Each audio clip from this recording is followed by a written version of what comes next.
Warning: this is the case that could make you question every truth you've ever believed. A cop is dead, a woman is on trial, and the evidence? It might be lying to your face. Wait until you hear what she allegedly said 3 words that could either convict her or prove a massive cover-up. I'm Nolan Price, and today, we're diving into one of the most twisted, emotionally charged retrials you've never heard of until now. The case? The suspicious death of Milltown Police Sergeant Mason O'Doyle and the sensational retrial of his longtime girlfriend, Cassidy Lake. After 8 grueling weeks in court, every piece of evidence, both scientific and circumstantialis, in. Now, it's up to the jury to determine what actually happened that icy winter night. Here's how the night unfolded. On the 28th of January, 2022, Sergeant Mason O'Doyle and Cassidy Lake were seen enjoying drinks at 2 local spots in Milltown, Lucky's Tavern and a cozy dive called Hollow Creek Pub. From there, they headed to a private after-party at the home of fellow officer Derek Halston. According to reports, Cassidy dropped Mason off at Halston's house but never went inside. And that's where the mystery begins. By morning, when Mason hadn't returned any texts or calls, Cassidy, along with friends Monica Bell and Tara Nielsen, set out to search for him. What they found was chilling. Mason's body was discovered lying face-up in a patch of snow just outside Officer Halston's home. Despite desperate attempts to resuscitate him, he was declared dead upon arrival at the hospital. The autopsy cited blunt force trauma to the head and hypothermia as contributing factors. The prosecution claims Cassidy, allegedly drunk, backed her SUV into Mason, then drove off, leaving him to freeze to death. But Cassidy's version of events flips the narrative completely. She insists Mason was assaulted inside that house, and she's merely a scapegoat in a bigger scheme. Both sides have now delivered their full case, and the stakes? Higher than ever. The jury must now decide, is Cassidy Lake a murderer? Is she being framed? Tonight, we break it all down, every detail, every piece of so-called proof. We're going to walk through both the science and the psychology, and weigh whether any of this holds up beyond a reasonable doubt. First up, the prosecution's strategy. Let's talk about what evidence actually means. Evidence isn't just crime scene tape and exhibits. It includes witness statements, expert opinions, documents, phone data, even fragments of shattered taillights. All of this helps paint a picture, and in this case, that picture is murky at best. So here's what we've isolated as the 5 most powerful angles of the prosecution's argument. During the trial, first responders claimed Cassidy blurted out, "I hit him, I hit him, I hit him," over and over again. It's being positioned as a confession, but is it? One paramedic said he heard it. Another said she repeated it like a chant. But the line was never entered into an official report. Strange? Then there's the forensic evidence. Red plastic supposedly from Cassidy's SUV matched debris found on Mason's clothing. Analysts said the taillight shards from the crime scene were visually and chemically similar to samples from her vehicle. Investigators also noted damage to Cassidy's SUV when it was first brought into the police garage, the Sally Port. The damage shown at trial, allegedly identical to the photos. Then came the biomechanical simulation. A forensic engineer demonstrated how even a slow-speed impact 2 miles per could cause rotational force, sending someone off balance. Combined with the data, he claimed the impact matched the injuries. And those injuries were severe: skull fracture, substantial trauma. One expert said Mason likely lost consciousness, instantly rendered, unable to help himself. It was also revealed that Cassidy's vehicle and Mason's phone were connected via Bluetooth at the time of the incident, placing both at the scene. Forensic tech logs showed Mason's phone activity ceased near a flagpole's final location before freezing temperatures kicked in. So we return to the big question. Does this all actually prove murder? Let's bring in our guests. Logan Vance, creator of Badge Watch, and Eliza Sloan, host of the true crime series Echoes of Evidence. Logan, I'll start with you. Your thoughts on the prosecution's strategy? Strong or flawed? Unbelievably strong, Logan said. Lead prosecutor Gavin Crane told a linear, persuasive story despite there being no eyewitnesses. He used tech to recreate a timeline. The pairing of Mason's phone with Cassidy's SUV was a bombshell. That, along with the blue paint transfer, the broken taillight, and the precise location of the body, it just fit too neatly. And Cassidy was the last known person to see him. According to Logan, what sealed it was the consistency of witness testimony. Monica Bell, Tara Nielsen, first responder Saul, told the same story. Even Mason's young niece gave a tearful, unwavering account that matched the others. But what Logan really emphasized was Cassidy's driving behavior. She didn't just back up. She reversed at 24 miles per hour. Who does that accidentally? Now, Eliza Sloan steps in. Her take? Entirely different. This case screams reasonable doubt, Eliza argued. Let's start with the alleged confession. I hit him. Why didn't anyone put that in their official statements? Suspicious, right? And that blue paint test? Anyone with an ounce of creativity could rub their arm on a taillight with paint and recreate those same abrasions. Eliza also pointed to inconsistencies. A witness named Barrows testified the taillight didn't appear broken that afternoon, but when the SUV arrived at the garage, Laterit was fully shattered. How does glass magically break while in police custody? Then, there's the glass fragments. Some claim they don't match the alleged impact point.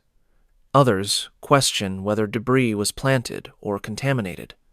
The jury now has to sift through this mess. Coming up, we'll analyze whether the defense's case raised any legitimate doubt or whether it just clouded the truth even more. Because what comes next might be the moment that flips everything you think you know about this case. By the time this trial wraps up, you might be shocked to realize Cassidy Lake didn't run down Mason O'Doyle at all.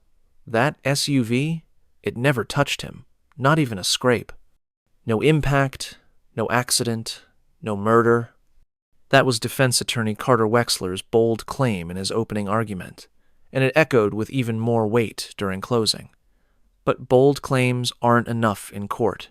You have to back them up.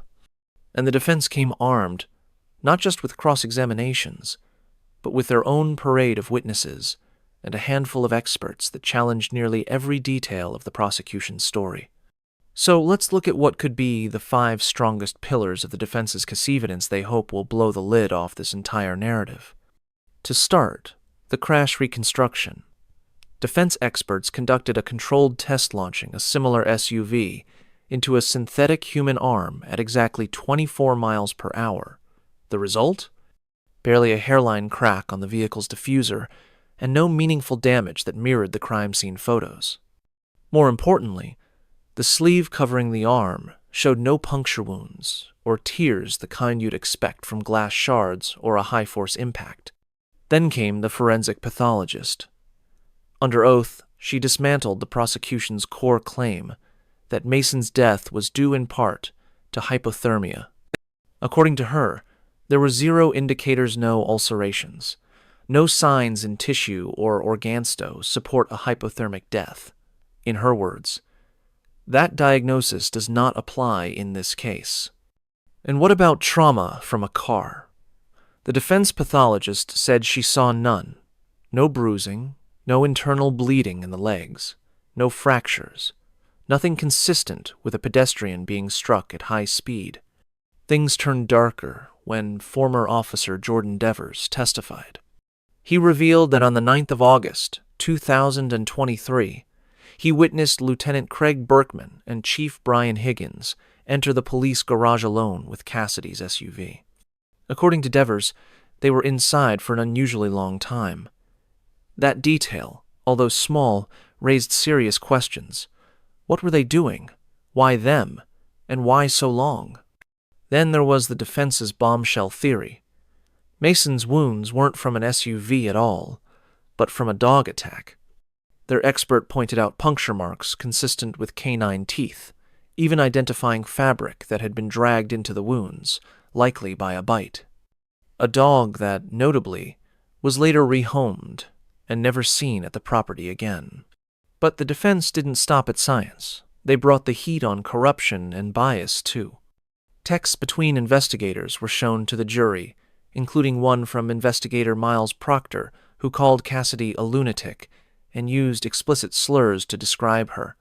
When discussing whether she'd beat the charges, he coldly wrote, "Zero chance, she skates." A clear display of prejudgment, if not full-blown prejudice. Surveillance footage then captured Proctor circling Cassidy's SU Val, edgedly inspecting the right rear area. That's the exact spot where, conveniently, the taillight was later found broken. Coincidence? Or premeditated tampering? So the question now becomes, did this defense evidence create reasonable doubt? That's the job of any defense plant enough uncertainty in the minds of the jury. In this case, they didn't just challenge the prosecution. They offered a completely different theory of the crime. Helping us unpack this, Logan Vance from Badge Watch and Eliza Sloan from the Echoes of Evidence podcast. Eliza, I'll start with you. Looking at the 5 areas of Defense the Crash Test, the medical examiner's findings, Devers' testimony, the dog bite theory, and the investigator misconducted, they achieved their goal? Without question, Eliza said. Start with the taillight test. The damage they recreated was nowhere near the real damage on Cassidy's vehicle. It makes the prosecution's theory hard to accept. And then, the part where Proctor and Higgins were in the police garage alone with the car that's shady. Combine that with the fact that the dog is no longer part of the property and we have a lot of questions, not answers. But what really stood out to her? The medical examiner's contradiction. This was the prosecution's own me, and she couldn't find any physical evidence of a vehicle impact. No broken legs, no road rash. That's a huge problem for their case. Eliza also highlighted Cassidy's behavior. There are voicemails of her frantically asking where Mason was. She sounded heartbroken, not like someone covering up a murder. Then it was Logan's turn to weigh in. Did this defense evidence convince him? Not even close, Logan said. The defense got steamrolled by lead prosecutor Gavin Crane. He's not just a prosecutor, he's a former defense attorney. He knew exactly how to dismantle their case. And honestly, they're grasping at straws. Whether Cassidy said, "I hit him," or "I didn't hit him there," is enough in those recordings to cast her in a guilty light. He also pointed out that Brennan's storytelling was crucial. He simplified the entire case for the jury. Phone data doesn't lie. Mason stepped out of that car, and 10 seconds later, his phone flatlined. Never moved again. Then there's Cassidy herself. She was the prosecution's best weapon, Logan said. Every clip of her from the crime scene to the interviews, she looked inconsistent, erratic. That stuck with the jury. Eliza disagreed. She returned to the science. The injuries don't match a car strike. Add in the rehomed dog, the shady garage visit, the deleted browser and call history, and even the odd number of butt dials. It all adds up to one thing, reasonable doubt. Logan countered. That's all theory. What's not theory? Mason's phone paired with her SUV. Mason was last seen alive with her. And then there's the Lither tail light. All that physical evidence? Still standing. Eliza finished with one final thought. If this was so clear-cut, why is this a retrial? The first time around, at least 3 jurors weren't even convinced a collision happened. That tells me the doubt was already there, and now it's even stronger. Logan shook his head. Retrial or not, the facts haven't changed. Mason's phone didn't lie, the SUV didn't lie, and Cassidy? Well, the jury saw those clips. It's up to them now. The real challenge. That lies with the jury. This isn't just a tough case. It's one that could reshape how the justice system treats controversial evidence in high-profile retrials. Coming up next, could this landmark case change the strategy playbook for defense teams everywhere? I'm Nolan Price, and we're continuing our deep dive into the mysterious death of Milltown Police Sergeant Mason O'Doyle. This isn't just a murder trial, it's turned into a national obsession. And with every layer that peels back, things get stranger, louder, and far more dangerous. Over the course of 2 tense months, a jury listened to dozens of witnesses and studied dozens of exhibits. Now, 12 men and women must take all that chaos and turn it into a single verdict. Here's where it all began. On the morning of the 29th of January, 2022, Sergeant Mason O'Doyle was found dead in the snow outside 86 Longridge Lane in Milltown. The shocking part? The prime suspect wasn't a stranger, but his girlfriend, Cassidy Lake. She now stands trial for second-degree murder, accused of drunkenly backing her SUV into Mason and leaving him to die in the bitter cold. But Cassidy's defense team isn't just pushing back, they're accusing others of hiding the truth. Their theory? Mason wasn't hit by a car at all. They say he was beaten inside that house and then dragged out to stage a tragic accident, all to protect the powerful people partying there that night. And fueling this explosive theory is one-man rogue journalist turned folk hero, Logan, better known online as Grizzly Truth. He's a blogger, live streamer, and social media force who's made Cassidy's case his mission. He's launched a digital crusade for her innocence says, pawning a viral campaign, triggering court drama, and raising eyebrows nationwide. Through live-stream breakdowns, on-the-ground reporting, and constant public pressure, Grizzly Truth has flipped the narrative. His claims of corruption, cover-ups, and conflicts of interest have turned public opinion heavily in Cassidy's favor. Public sentiment? Practically a tidal wave. Over 80% of online chatter supports Cassidy. Why? Largely because of One Voice Grizzly's, his grassroots platform, turned a quiet murder case into a courtroom showdown watched by millions. But it's not just noise. Court documents now reveal that some of Grizzly's work has even been cited in legal filings.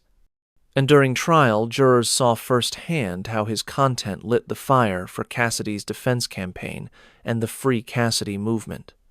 There's more. Prosecutors introduced testimony alleging there had been communication between Grizzly and Cassidy's legal team, and possibly even Cassidy herself. It's not illegal for journalists to have sources.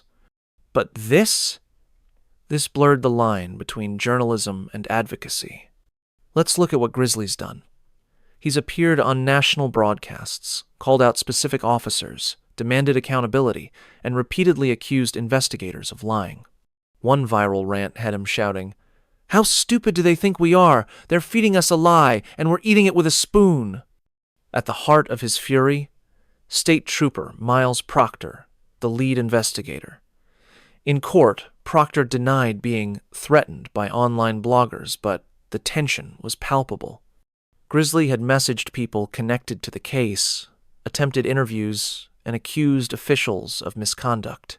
He's been charged with witness intimidation, a charge he calls a violation of his First Amendment rights. That case is coming. But in the meantime, his impact is undeniable. What he's really done is take this case from a tragedy involving a possibly drunk girlfriend and made people ask, or is this a conspiracy? Grizzly's narrative has flipped the entire lens through which the public views Cassidy Lake, and it's helped her raise over $1 million for her legal defense. That leads to the next big question. Is this trial the new blueprint for defending high-profile defendants in the digital age? In court, the defense's momentum hasn't just come from legal work, it's come from the internet. And more than a few raised eyebrows as allegations surfaced, suggesting Grizzly had coordinated, at least to some extent, with Cassidy's team. Is that illegal? Number journalists rely on sources. But in this case, that connection added fuel to a fire that's now burning nationwide. So, is this how the game is played now?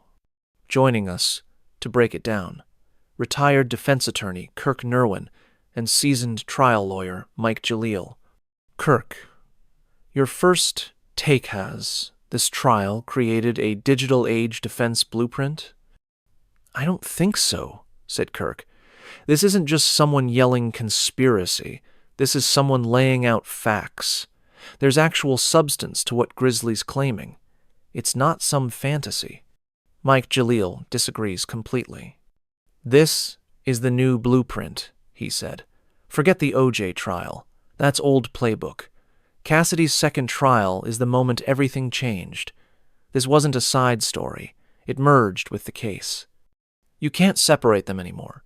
Every future high-profile defendant is going to need their own grisly truth, whether we're ready for it or notes here. Beyond media influence, Cassidy Lake herself became a talking point. She sat for interviews before the verdict. Bold mover, massive mistake. Clips from those interviews were used against her in court, and some of them, they raise eyebrows. In one, Cassidy casually says she had 5 or 6 or maybe 4 drinks. She admits the vodka sodas were weak, but then wonders aloud, could I have hit him? Maybe his foot or knee? Could I have knocked him down and he never woke up? She continues, I didn't think I hit him, but could I have tagged him, and the cold did the rest? She even speculates about Mason getting back into her SUV without her noticing. What if he passed out back there and asphyxiated, she asks, confused, spiraling. And then came a stunning line spoken to her friend Jen Neal during a panicked phone call. It's me or you, Jen. Either I go down or you do. Kirk Nerwin weighed in on whether these interviews were worth it. Look, money's great for building a defense, but if you do television interviews and those clips get played in court, you've just torched your own case. Doesn't matter how much you raise if you're behind bars, it's meaningless. He added, I've had clients do interviews against my advice. Every time, the prosecution thanks them. They hand you the shovel, and you dig your own hole. So, maybe the fundraising worked. Cassidy's legal team was strong, and the money helped. But in the courtroom, all that social media, all that exposure, it came with a price. And that leaves us with one final chilling question. Did Cassidy Lake go viral to save herself? Did she go viral and sink her own case? Stay with us. Next up, we'll examine what jurors really think and what this case means for the future of truth, trials, and justice in the age of social media. Mike Jalil, what's your perspective here? We're already seeing the pattern emerge: a different high-profile defendant, same digital playbook. Luigi Manchetti is now pulling in 7 figures in legal defense funding. And the source? Social media. Is this a coincidence? Is this the new model? I'm with Kirk on this, Jalil said. I tell every young lawyer in my office you hold your breath every time your client opens their mouth, especially off the record. Cassidy Lake doing media interviews before trial? That's like juggling grenades blindfolded. One day, when the definitive story of this case is written, the biggest mystery might not be what happened to Mason O'Doyle, but why Cassidy did those interviews. I'd bet my last dollar her legal team begged her not to. Probably had her sign a waiver. Because, let's be real, no competent lawyer advises a client to go on a media blitz mid-trial. So why did she do it? Here's my hunch. She wanted control of the narrative. In an interview last September, she compared her supporters to Vietnam War protesters. It sounded less like a legal defense and more like a crusade. She wanted to speak not in court, but to the world. Maybe because she didn't testify, and she knew that silence left a vacuum. So yes, this is a blueprint, but not necessarily a smart one. It's a blueprint for how to raise a fortune, but also how to possibly lose your case. Kirk Nerwin and Mike Jalil stayed with us. The next question we tackled: what happens if Cassidy Lake is found guilty? This isn't just about legal consequences. It's about social consequences. Let's start with the people, the public. Mike, what kind of reaction are we talking about? If Cassidy gets convicted, Jalil said, there will be a massive backlash. She'll go from local figure to folk hero overnight. The same people holding signs today will be outside the appellate court tomorrow. They'll follow her all the way to the end of her sentence. She'll become the Joan of Arc of Milltown. He continued, and I believe the government knew this would happen. That's why they brought in Gavin Crenay. He's not a career prosecutor. He's a defense lawyer, a big-name one. He represented gang leaders, exposed corruption. So if Cassidy's convicted, they can say, we didn't railroad her. She had the best against the best. But public reaction? No matter the verdict, it's a no-win scenario. We ran a poll on my YouTube channel. The question, do you believe Cassidy Lake is guilty of running down Mason O'Doyle with her SUV? 14% said, not guilty, the state didn't prove it. 21% said, factually innocent, she was framed. A staggering 64% said, she's been wrongfully accused. So, Kirk, what happens if she's convicted? Will people lose faith in the justice system? Absolutely, said Nerwin. You've got a population that's emotionally invested. They don't just disagree with the state, they believe there's corruption. If that's your mindset, a guilty verdict isn't just wrong, it's proof the system failed, and it'll show outside the courthouse. He added, you'll see barricades, crowds, anger, just like we saw during verdict day and other infamous trials, except this time it's different. Because here, people believe they know everyone involved, the cops, the families. It's personal. Jalil agreed and pivoted the conversation to the appellate courts. Appeals are notoriously hard to win. But can public sentiment shift the odds? Absolutely, said Mike. Appellate judges might not admit it, but they're elected. They live in these communities. When the streets are filled with protesters, it's not invisible. It influences perception, especially in a case as emotional and controversial as this.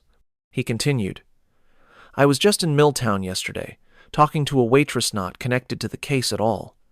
I asked if she thought Cassidy was guilty. She didn't hesitate. Number, she was framed. That tells you everything. This case isn't a court battle anymore, it's a belief system. Kirk nodded.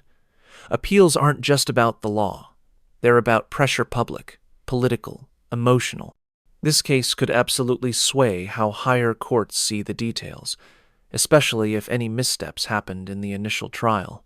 Then, in the final moments, we asked, what does this kind of case do to the defense attorneys, especially if they lose? Kirk paused.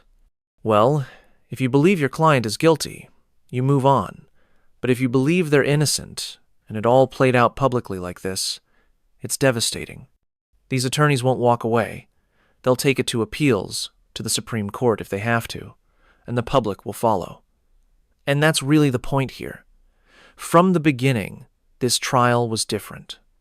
It wasn't just about Cassidy Lake versus the state. It was about who controls the story. Was it the courtroom, the crowd, the internet? One thing is certain. This case has changed how we think about truth, justice, and the court of public opinion. It's no longer just about facts, it's about followers. It's no longer just about strategy, it's about virality. So here's the final question. Can you win a legal case in court, or do you need to win it online first? That answer's up to the jury. I'm Nolan Price. We'll keep digging for the truth as this investigation continues.